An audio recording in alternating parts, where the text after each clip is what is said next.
Morning bid, 15 points to ponder.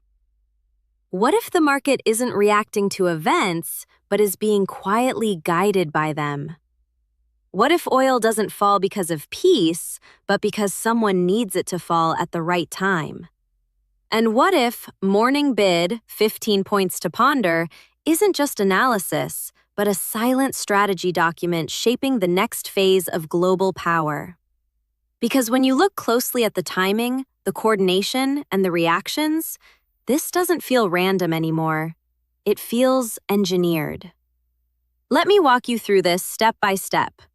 Over the last 72 hours leading into March 25th, 2026, something unusual has happened across global markets. On March 23rd, late at night in the United States, reports began circulating among financial insiders about a structured set of 15 key signals influencing global positioning. This wasn't announced publicly, there was no press conference, but by the morning of March 24th, markets had already started moving. Oil dropped sharply. Brent crude fell nearly 6%, slipping below the $100 level, despite rising tensions in the Middle East. Now pause and think about that. A region on the edge of conflict, ongoing military activity, and yet oil prices go down? That's not panic, that's control. Here's where it gets interesting. These 15 points are not simple. They touch monetary policy, global trade, military posture, and political timing all at once. This is not just a financial outlook. This is a coordinated framework. Now, let's connect the dots. The Federal Reserve is holding rates steady, not cutting, not hiking, just holding. U.S. Treasury yields are locked between 3.9% and 4.2%. That narrow band creates stability without killing growth. GDP projections for Q2 2026 sit around 2%. Not booming, not collapsing. Controlled growth. That word, controlled, is everything. Because control is power. But it gets deeper. While headlines talk about stability, institutional money is repositioning rapidly. Hedge funds are moving into defense stocks, energy infrastructure, and commodities. Defense spending in the United States is approaching $900 billion, and Europe is increasing military budgets as well. That's not fear. That's preparation. Think about that carefully. If a real uncontrolled war was coming, markets would crash. Instead, markets are adjusting calmly, strategically. Oil dips just enough. Stocks rise just enough. Tension remains just high enough. This is not chaos. This is calibration. Now shift to politics. On March 24th, Markwayne Mullin is sworn in as Homeland Security Secretary. This move didn't dominate headlines, but it matters. Homeland Security oversees cyber defense, internal threats, infrastructure protection. This appointment signals preparation for pressure, not necessarily war, but instability. At the same time, Donald Trump's economic approval rating drops to around 29%. That number is critical. It creates urgency. Governments cannot ignore falling economic confidence. So what happens? They stabilize markets, they control inflation, they project strength internationally. Because economic perception drives political survival. Now here's where leverage begins to shift. The United States allows oil prices to cool slightly. This reduces inflation pressure at home. It helps consumers. It boosts confidence. But it also pressures oil-dependent economies. It weakens countries that rely on high oil revenue. This is economic strategy in action. Meanwhile, Iran publicly rejects ceasefire frameworks, but behind the scenes, pressure builds. Sanctions, economic isolation, market shifts. This is not just a military conflict anymore, it's an economic endurance game. And then there's China. Beijing is watching closely. Trade flows are shifting slowly away from heavy dependence on China. Southeast Asia is rising. Vietnam, Indonesia, Malaysia, attracting new investment. Supply chains are being diversified quietly. This is not a sudden break. It's a strategic shift over time. Let me make this clear. We are witnessing the early stages of a multipolar economic world. No single country dominating everything. Multiple centers of power emerging. And that changes global strategy completely. Now let's talk about currency power. The US dollar remains strong. This gives the United States massive leverage globally.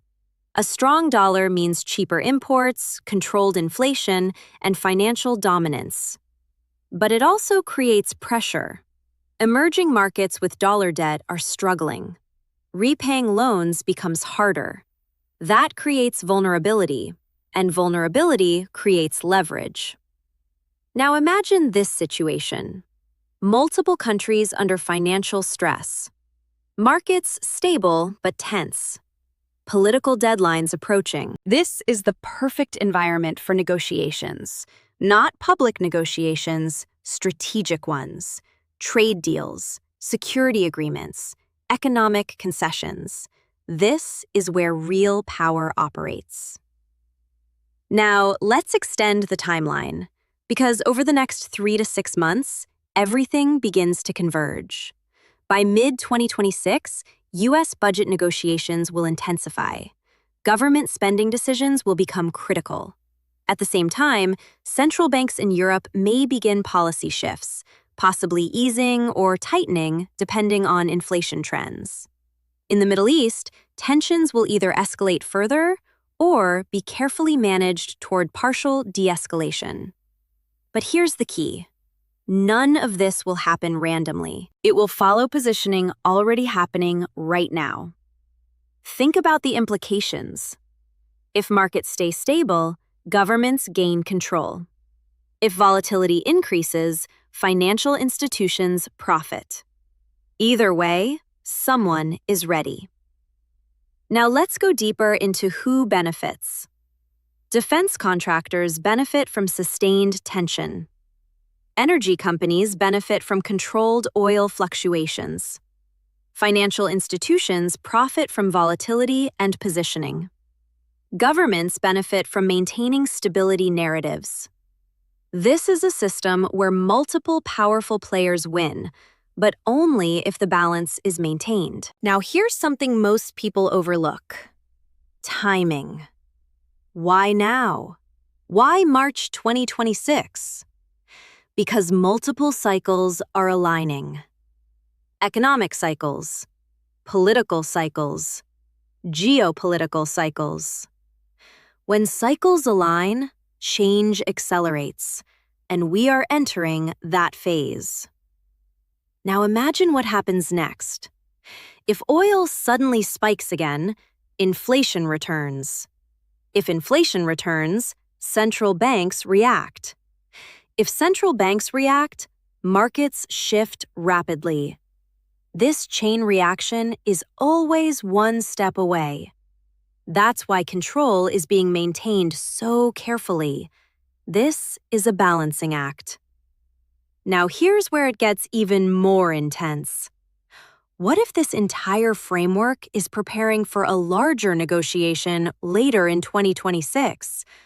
A negotiation that involves trade, security, and economic restructuring all at once?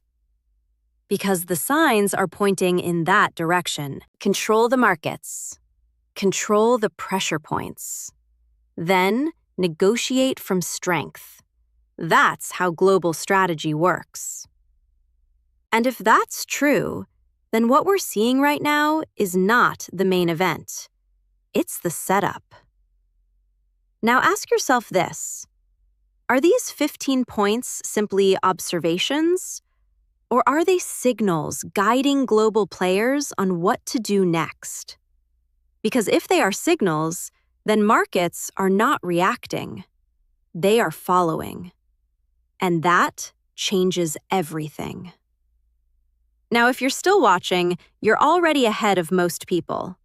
This is exactly the kind of deep analysis we bring on ANC News, breaking down not just what is happening, but why it's happening and what comes next. Back to the bigger picture. As we move closer to mid-2026, pressure will increase. Political deadlines will tighten. Economic conditions will shift. Geopolitical tensions will either escalate or be strategically managed. When multiple pressure points rise together, decisions accelerate. That's when major moves happen. That's when alliances shift. That's when power structures change. And here's the part that should really make you think. If everything right now is controlled, then what happens when control breaks? Because at some point, something unexpected always happens. A market shock, a political decision, a military escalation. And when that happens, everything moves fast. That's why positioning is happening now. That's why these 15 points matter. They are not predictions. They are preparation. And as we move forward into the second half of 2026, the stakes will only get higher. Markets will become more sensitive. Political pressure will increase. Global competition will intensify. This is not slowing down. This is building towards something bigger. So stay very aware of what's happening. Watch the signals, not just the headlines, because the real story is always beneath the surface. And if you understand that, you understand the game. So make sure you stay connected with ANC News, because we will continue tracking every shift, every signal, and every strategic move happening behind the scenes. Because what we are witnessing right now is not the end of a cycle. It's the beginning of a new one. The pieces are still being placed. The strategies are still unfolding. And the global chessboard is entering a phase where every move matters more than ever. The next few months will shape the balance of power for years to come. And this is just the beginning of a much larger story that is still unfolding right in front of us. The geopolitical chess match is just getting started, and ANC News will continue tracking every development. That's enough for today. More new updates will be coming tomorrow. For now, please like and subscribe. Thank you.